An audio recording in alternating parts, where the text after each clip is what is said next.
নমস্কাৰ ছাৰবেদসকল চৰকাৰী কৰ্মচাৰীসকলে 3 দিন তেওঁলোকে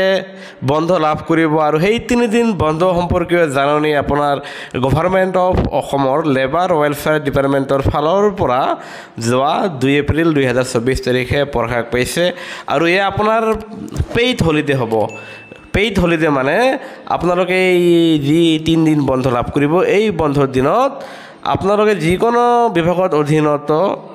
চৰকাৰী কৰ্মচাৰী নহওক কিয় আপোনালোকে এই বন্ধকেইটাত আপোনালোকে দৰমহা লাভ কৰিব মানে আপোনালোকৰ দৰমহা কৰ্তন নহ'ব আৰু সেয়েহে বিভাগীয় জাননীখন আমি আপোনালোকৰ আগত লৈ আহিছোঁ কিয়নো আমাৰ চেনেলটো কেৱল অসমৰ চৰকাৰী কৰ্মচাৰী আৰু পেঞ্চনাৰসকলৰ প্ৰতিষ্ঠিত একমাত্ৰ ইউটিউব চেনেল আৰু এয়া চাওক আপোনালোকৰ স্ক্ৰীণত আপোনালোকে চাবলৈ সক্ষম হৈছে আৰু এই জাননীখনৰ মৰ্মে চলিত লোকসভা নিৰ্বাচনৰ কাৰণে আপোনাৰ যি 3টা পৰ্যায়ত অসমত ভোট গ্ৰহণ হ'ব সেয়েহে 3টা পৰ্যায়ৰ 19 এপ্ৰিল তাৰিখে 26 এপ্ৰিল তাৰিখে আনহাতে 7 মে তাৰিখে আপোনাৰ অসম চৰকাৰৰ অধীনৰ কি কয় কৰ্মচাৰীসকলৰ তেওঁলোকৰ অফিচ স্কুল আদালত এইবোৰ বন্ধ থাকিব আনহাতে তেওঁলোকে পেইড হলিডে লাভ কৰিব আৰু এই 3 দিন কৰ্মচাৰীসকলৰ